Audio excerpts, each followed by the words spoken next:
Hello, ladies and gentlemen. It's Modern Investing on Pod TV. My name is Sasha Star, and today we have guests. Dr. Milan Somberg, welcome to the show. Thank you for inviting me. Delighted to be here. Always my pleasure. And Jim Eat from Int Foundation, welcome to the show, Jim.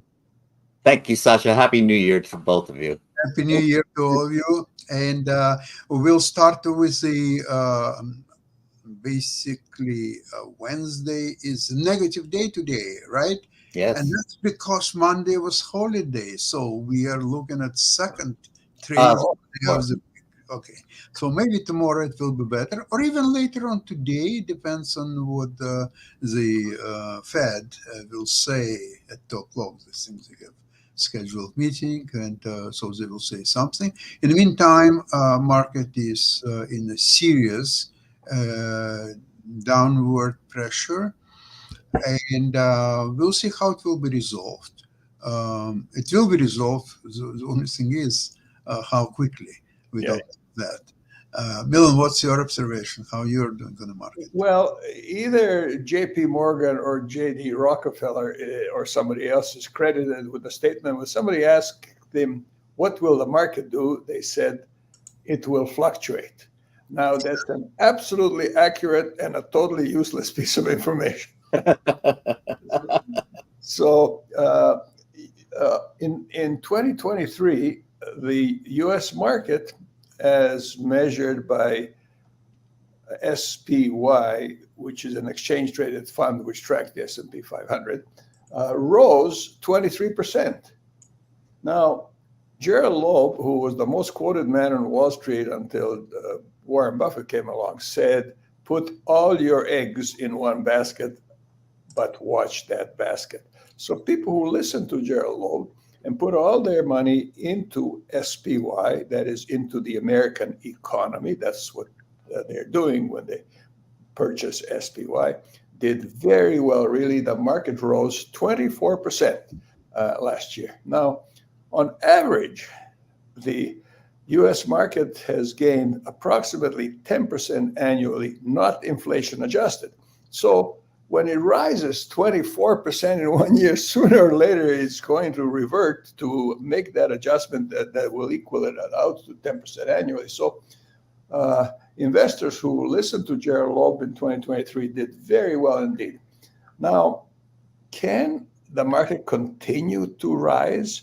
Yes, it can. I think that's the crux of modern investing is momentum investing. A trend is much more likely to continue than it is to reverse itself. But sooner or later, it will reverse itself. So yes, 2024 could be even better than 23 was. But sooner or later, that trend will reverse itself, absolutely. And we think at our end here that it's a great time for investors to go back to a 50-50 asset portfolio where they're going to keep half of their cash or that much. Doesn't have to be 50-50. 55-45 also works. 45-55, 60-40, 40-60. None of that is that important. What is important to have a very large amount of money in cash. Now, Wall Street is not our friend. I keep saying all the time, anything that we have in cash, Wall Street doesn't make a nickel on that. So they want us to be fully invested. They want us to be actively invested. They want us to trade frequently. They want us to do all these things that are good for Wall Street. They obfuscate the simple fact that buying the U.S. economy by purchasing SPY is something that we can teach a high school student to do in about 3 minutes. So that's what our investors are encouraged to do. And it's a great time to make sure now that we have an asset allocation where we have a very large amount of money, investments in cash.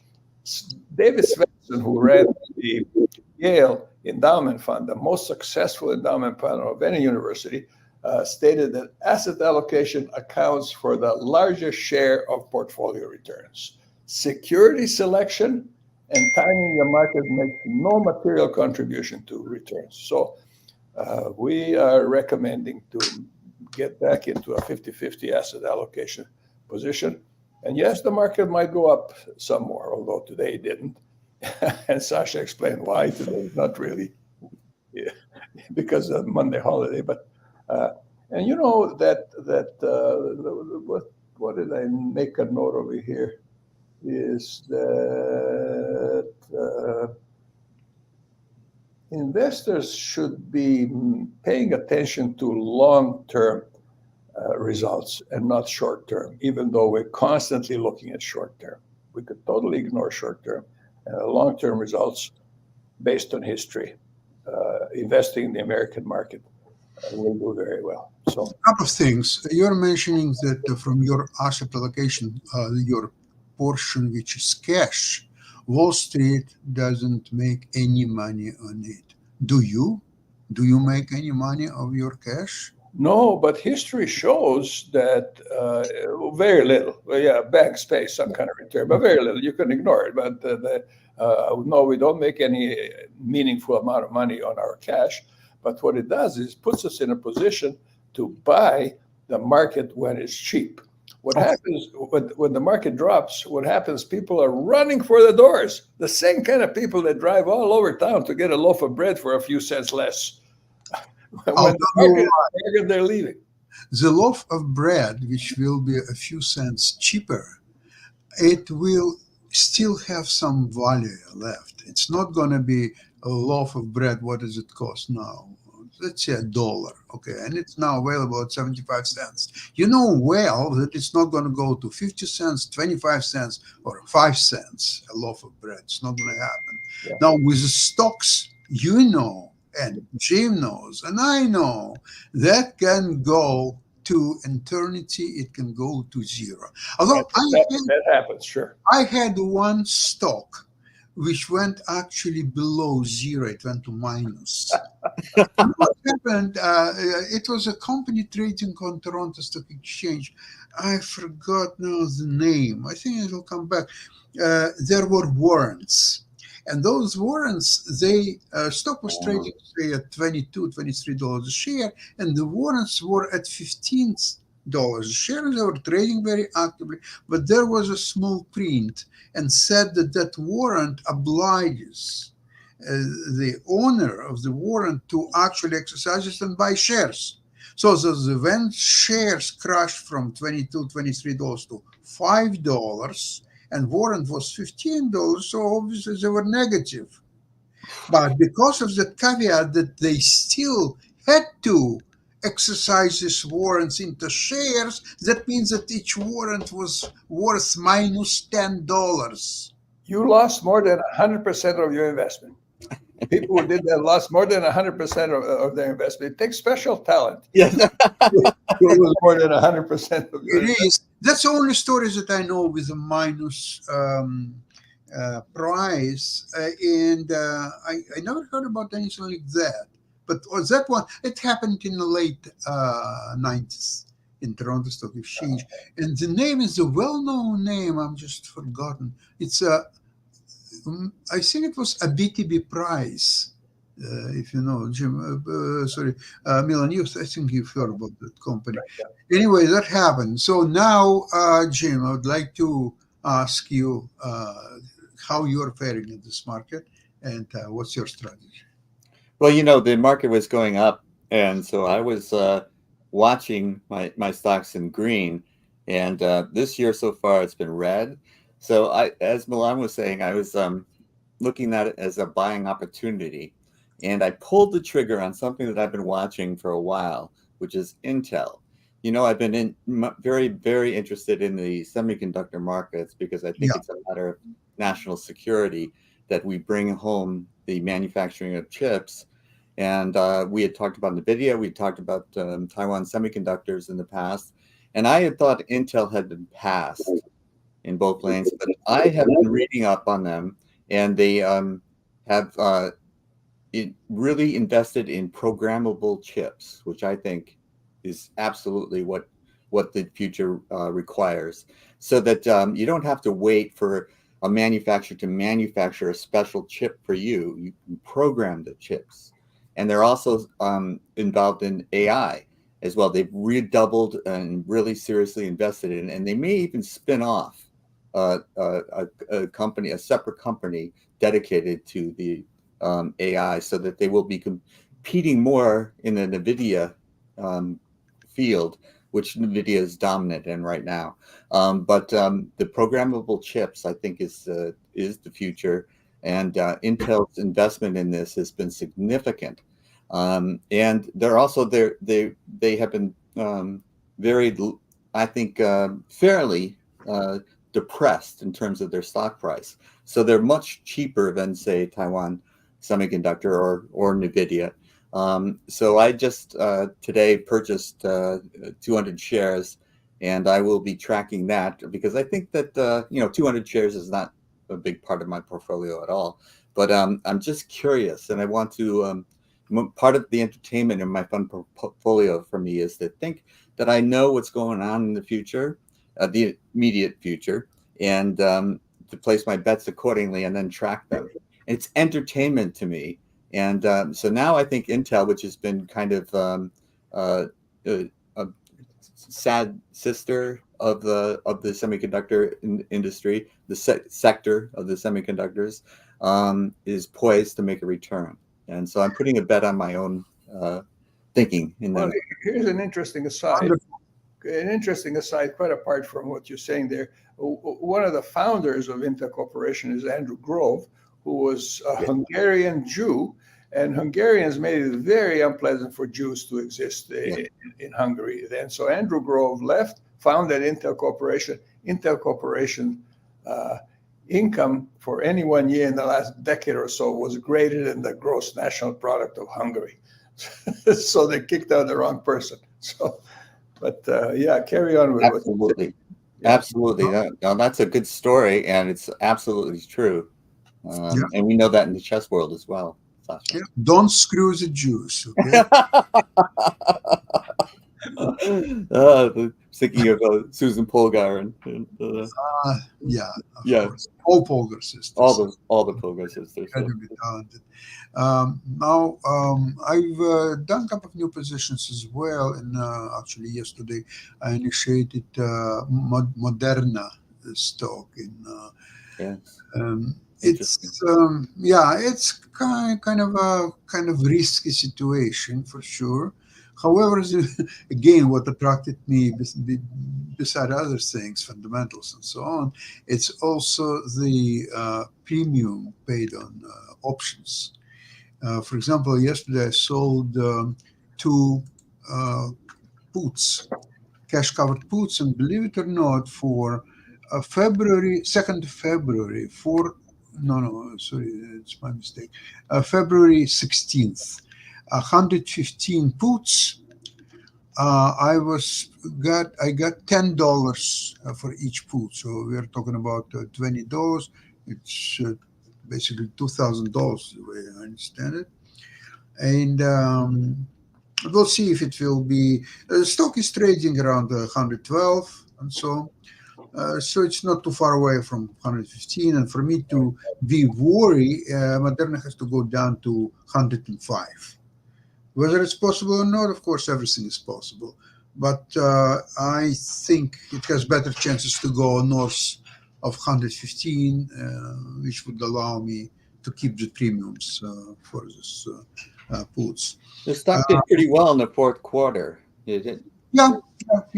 And I hope that there are numerous companies in this sector that are doing quite well in the last couple of days. You're talking about Eli Lilly, we're talking about Pfizer started to move today, actually did pretty good.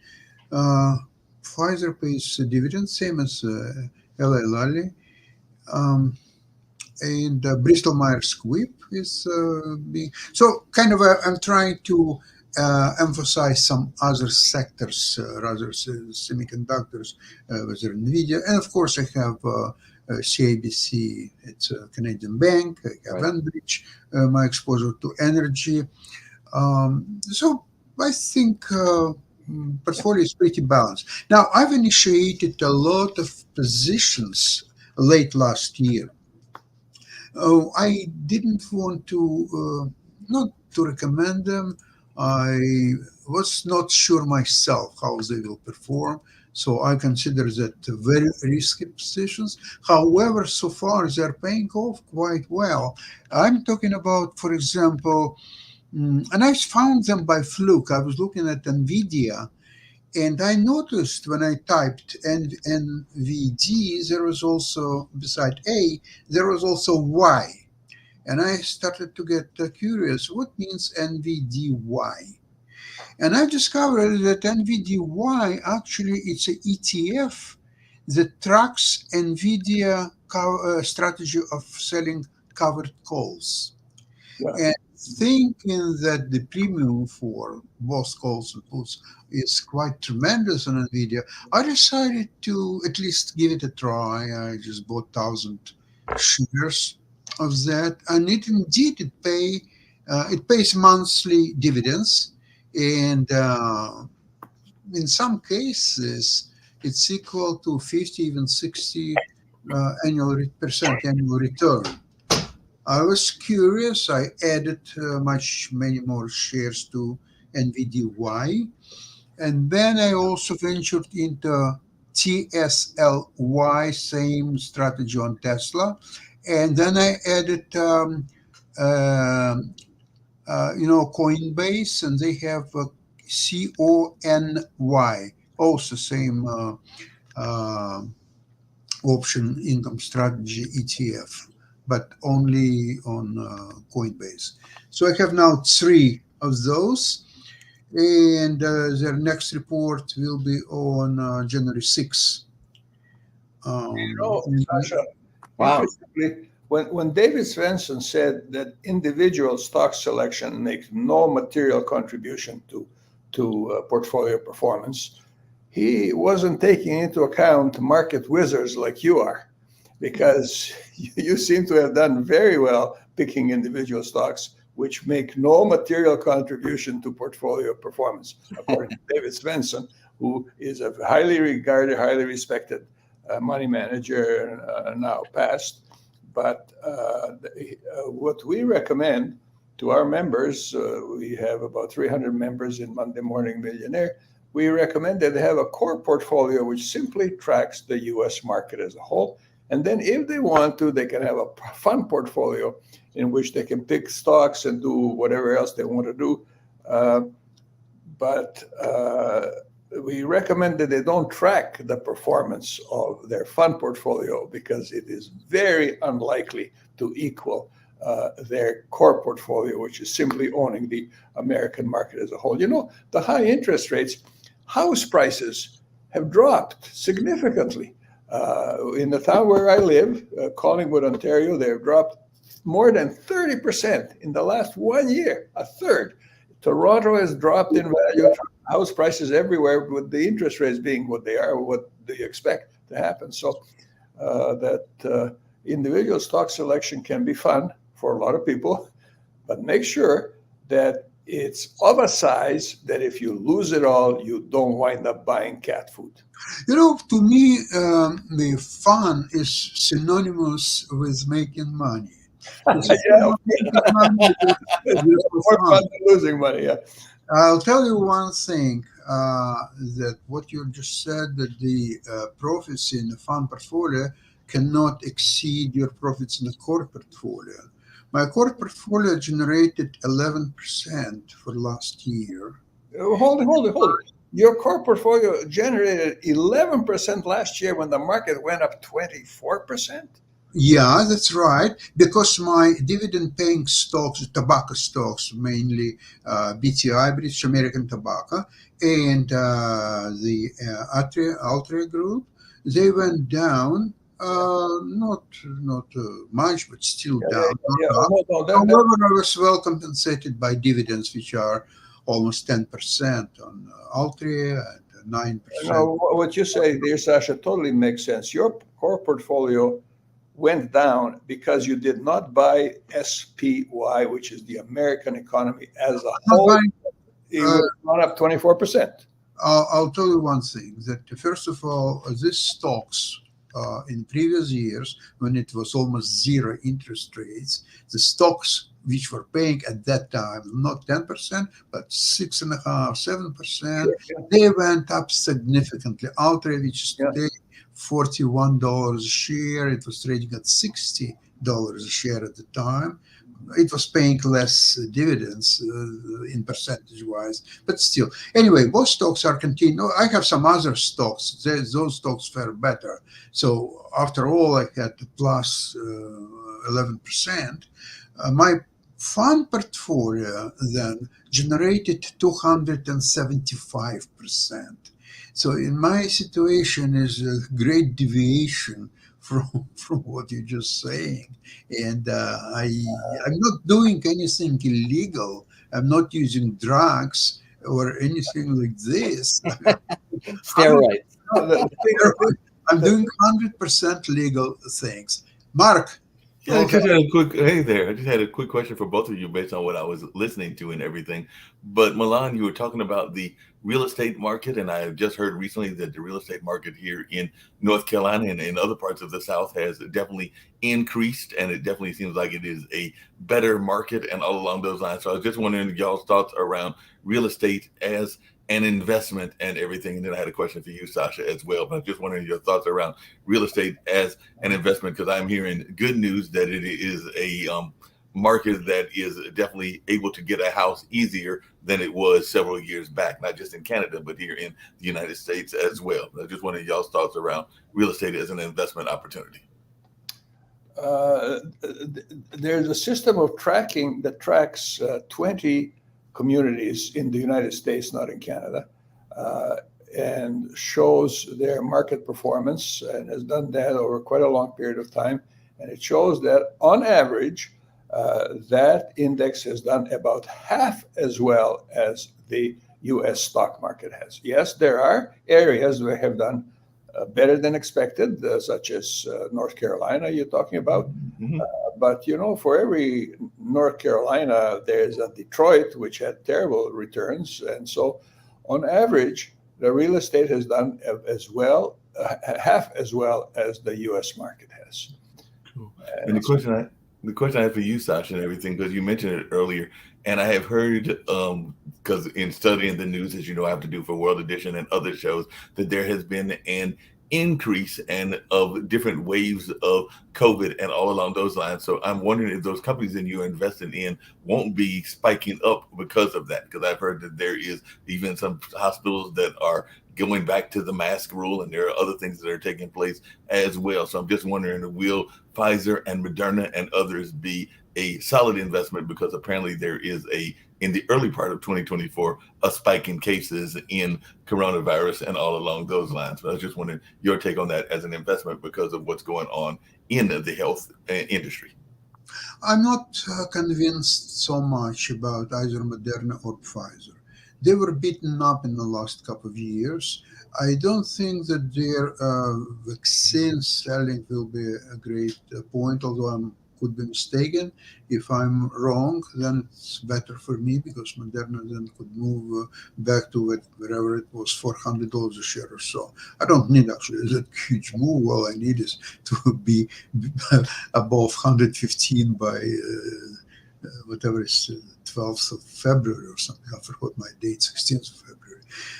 Now, Pfizer, on the other hand, pays dividends, over 4% annual dividends, and obviously it has enormous portfolio.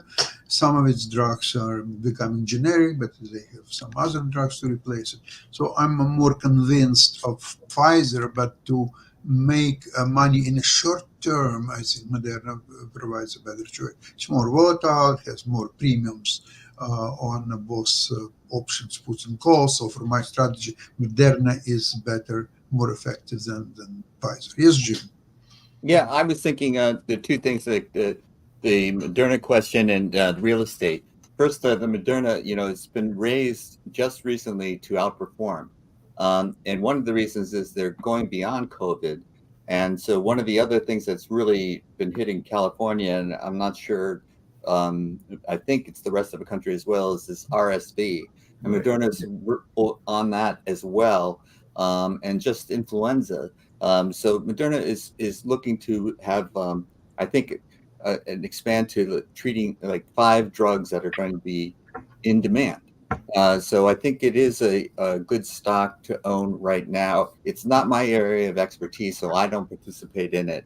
But tracking it, that's my bottom line. I think it's considered to be a good growth stock right now. But the And way, don't forget options premiums. yes, the way that Sasha is playing it is a different thing. But I do think it will go up.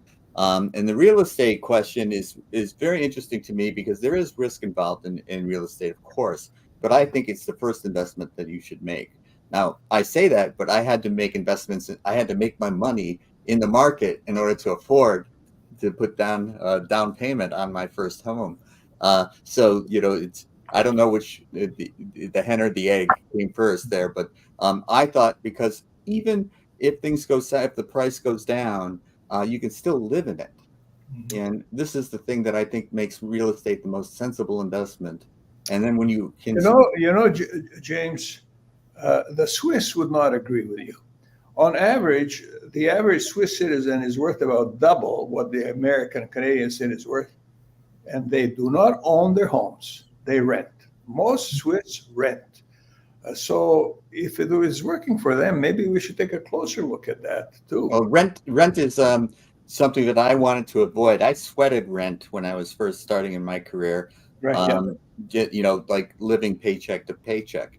And, the rents, at least where I live in Silicon Valley, in the heart of Silicon Valley, rents are incredibly expensive. And you don't control it. Somebody else controls it. So, if they want to raise the rent, like my brother-in-law just got 60-day notice. He has to move. Place he's lived 25 years. He has no control over that. Jim, it's probably correct if he rented privately from somebody, right? Because in Ontario, where you live in rental properties, there are a lot of rental properties, like apartment buildings. Okay, so you cannot be asked to move out, and rent increase could be only up to 3% a year. See, that's generally rent control, what we call here rent control here. Yeah. And rent control exists, but not for most people. Agree. Yeah, no, in private properties, I don't think there is a rent control. Private properties, you can increase it 100%. And they certainly haven't where I live. They give the notice and that's it. Now, but in rental properties, when there is a rent control, it's only 3% annually. See, if we had that in this country, then rent would be an option for me. But I mean, for everyone. It'd be an option for everybody, Jim. And one of the things around that, because I have a friend that just recently moved from Durham to Raleigh because his rent kept going up and everything. Because like y'all saying, it's a private property, and it got to the point that he was not able to afford it despite going through different legal ramifications. So he's actually moved to a cheaper place, ironically, in the state capital and all along those lines. So yeah, that whole notion of, we did see some rent control during the pandemic because people were yes, on the and all along those lines. So it's forced rent control, but now the companies are going back to what companies are about, which is about making money and all along those lines. So I understand. Not only that, Mark. We can't lose sight of the fact that the landlord, whether it be an individual or a company, is also mortgaged and paying rent on. They are forced to raise rents in order to meet their expenses, which also have gone up. Exactly. And that's the same thing that's happened to the housing industry because the Fed, I think unwisely, was raising interest rates. So mortgage rates became, a big problem for people. Like you had to take out a big sum of money to get a down payment. And then you were paying enormous interest rates on it as well. Now, those interest rates will start to come down, I hope, and things will become more affordable in the not too distant future. But when the rates are going up, home ownership becomes a real burden. Yep, I agree with that. Hey, Sasha, I'm here to turn it back over to you, but I've got to ask you a lighthearted question because that's what I do on these shows as well and everything. And me and Milan were talking before you came on, and all along those lines on the pre-show conversation, and part of it was we were talking about some of these older gentlemen that are having younger were having their babies even at the age of 70, and some of these are like Hollywood stars and all along those lines. So I guess the question I'm asking y'all, since there are people that are in the Silver Hair Club, myself included, even though I'm probably the youngest in the early 60s and all along those lines and everything, but I'm wondering, should I invest in Viagra or one of those other companies as an investment opportunity? Because apparently a lot of older gentlemen are going for these younger younger wives. I think that I told Milan that one of those celebrities, and it might have been Billy Joel. Well, I'm surprised that people need things like girlfriend and all of those or 40-year-old wife. So I know it's a little blue pill. That's all I know. I think you buy Viagra, you invest in Pfizer, the maker of Viagra, right? Yeah. Original Viagra, because now there are a lot of Knockoffs, generic products or so on. So if you want to buy Viagra, it's one story. If you want to invest into the makers of Viagra, that's another story. So I think the best Viagra substitute is your imagination. I agree with you on that, but like I was telling Milan when I was looking online, and I'll let Sasha take over the show as we wind down and everything, but I was thinking to myself that it was like 3 or 4. I know Billy Joel was one. There was a couple of others that were having these babies and all along those lines. And when I looked at them, their wives were something like 30 years younger. Though the wives might be 40, they might be in their 70s. But I'm going like, oh, so I guess that's the key, is to find somebody that is 30 years younger. So, Jim, if you got any 30 or 40-year-olds over there in California that you want to ship my way, just let me know. All along those lines. So that apparently appears to be the key. They don't talk to me either, Mark. But I'm still optimistic about the at least short-term performance of the U.S. market going into 2024. Even though, hopefully tomorrow we'll see some green. Even though right now it started off poorly, I'm still thumbs up on investing in the U.S. market. Yeah, long term, absolutely. Long term, absolutely. And we should only pay attention to the long term, even though we're constantly checking our portfolios and looking at short term results. Short term, the long term. I disagree with your statement for the simple reason that if at the short term you have red, so now you have to scramble with a lot of reds in your portfolio, and some portfolios will get margin calls or so on. They may not even be able to sustain that red. Never mind that in 15 years, if they will keep all that stocks, they will make tons of money. But you will not survive 15 years if you have red. You will not be able. So if you don't have greens right away, short term, 3 minutes, you bought stock, in 3 minutes it's in green. It's not out. Forget, you made the wrong decision. Well, I will tell you one story, Sasha, because I agree with both of you as usual. The stock picking individual stocks back in, I don't know if it was 2021 or something, it was post-COVID. But anyways, I bought this company, Wix, W-I-X, and it went up. And I was happy. I was proud of myself for seeing it because it was in technology. It was kind of what I knew. And then it started to go down. I did not use the Sasha 7% rule, and it kept going down. And so I've been holding it, and it's starting to trickle back up, but it's still below where I bought it. So, even if you think you're smarter than everyone else, you can still make mistakes on stocks, individual stocks. That's right. And buyer beware.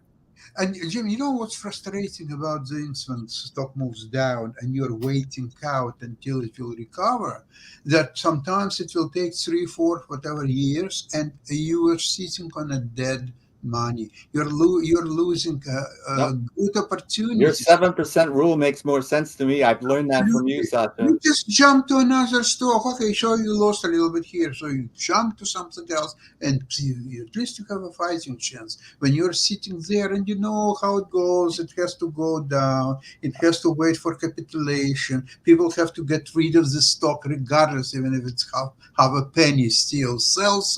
But there's blood and Street and there are no more sellers, then the stock can go higher. It will have certain formations. It has to make a cap with a handle, You're and it right. has to go through all the stages. It's So what I'm watching. I'm actually watching this stock do exactly what you're you're saying. watching and you're doing exactly that. This is exactly a few months ago. Remember, Nvidia went down from it was 500. almost 500. It went to 420, 425 or so on. And it was sitting there for some time, about a month and a half, I maybe. should have bought it again. Yeah, you could have, but depends again when. If you're buying steel at the beginning of the down cycle, you're going to lose money, or at least sitting in a losing position for a while. So then you see all the stages and make a formation, make a handle. It's all doing by the book, and only then you can actually go and buy a stock. Or if you're sitting out, okay, you can sit out, especially with stock in Nvidia, which eventually will go higher. But you're losing some other trading opportunities. You can employ this money somewhere else, especially on Nvidia when we're talking about stock which are almost $500 a share. So if you have small positions, say 300 shares, 400 shares, it may take half of your portfolio while you're sitting out and waiting Yeah. for. But this is the other thing that Milan is saying is that I also had a cash position, so I can afford. And not everybody is in this position. I know I'm lucky, but I can afford to hold the stock for an extended period of time because I still have cash to buy. If I like Intel, all of a sudden is on my radar, and I'm watching it for a while, and then I'm impressed, so I can buy. Jim, isn't Wix a volatile stock? Like I said, I do not know the stock the way that you investors do and everything. But if I remember correctly, isn't Wix a like a web design company or something along those lines and everything? So that seems to me that would be a volatile stock because there are tons of web design type companies. So I just think that would be volatile just based on the nature of the business and everything. But correct me if I'm wrong and everything, but Wix seems to me like it would be volatile just in the nature of what it is. Well, I'm not recommending it. Like I said, I bought it several years ago, and it was on this kind of trend, and I probably bought in the middle of the increase, and I was pretty happy with myself, for a while. And then it went like that. And I guess the flip side of that would be if somebody invested in Canva, because everybody seems to use Canva these days. So I guess if you're investing in whatever the company that runs Canva is, it would be a less volatile investment and everything. But it just seems to be risky in the web design field. Here's a background to everything that we're talking about. We have rules-based investing and judgment-based investing. Rules-based investing, rules are always correct, 100% always correct. Judgment is wrong much of the time. So we need to have judgment-based moves occasionally, but we should keep them to a minimum. So rules, what are the rules? First, number one is save, obviously. If you don't save, nothing else matters. So the number two is do it yourself and save yourself the cost of management, which can actually, over the course of a lifetime, add up to a full year's income. That's number two. Number three is buy the American economy as a whole. Don't pick stocks. Confucius said, study the past if you would define the future. What's happened in the past 100 years? Close to 200 years. The American economy as a whole has outperformed most, but not all, individuals. Very safe place to be. So now, Sasha, then don't trade and avoid complexity. But Sasha, you're looking for dividends. You are very interested in stocks that pay good dividends. Now, he likes cash. There's a group of stocks which are called dividend aristocrats, and these are stocks which have paid an increasing dividend every year for more than 20 years. And there's a very small number of those, of the 6,000 stock securities that are traded on the New York Stock Exchange. They're about half a dozen dividend aristocrats, and their portfolio is made up entirely of dividend aristocrats, and they have done half as well as owning the American market as a whole. So why wouldn't we own the American market as a whole? And on top of that, Milan, you think about the COVID pandemic caused a lot of economic disruption and inflation around the world. It wasn't just the U.S. market problem. Yeah. But you look at who's recovered the best, and the U.S. market has clearly done an outstanding job of recovering. look at a market like Germany, you look at Britain, you look at Russia or China, but for different reasons, they're not doing well at all. Yeah. And the U.S. economy is still doing extremely well. Even though people are pessimistic, people often report interesting things like over 60% of people think that the crime is gone up since the Biden administration, and 17% of those same people report that there's no crime problem around them. And so all these people report the economy is doing poorly, but they also report that they're doing fine. So this perception is whacked. The U.S. economy is doing great, and you should be in it. If you take a look at the long range, say 10 years or more, the U.S. economy has outperformed Japan. China was bragging a lot. Now you can't trust Chinese numbers according to the economists. And so all these countries, none of them have performed as well as the U.S. market over more than 100 years. Was there going to be any different in the next 100 years, the next 10 years, in the short period of time that matters to us? Yeah. Well, China has done something smart, and it's invested in countries in Africa for natural resources. And, they've done something smart, but overall, their economy is not doing well. Their people, they can't go on strike, of course, because it's an authoritarian regime, but the workers aren't happy, and some people are still starving. This is a good place to live. You said they've done something right.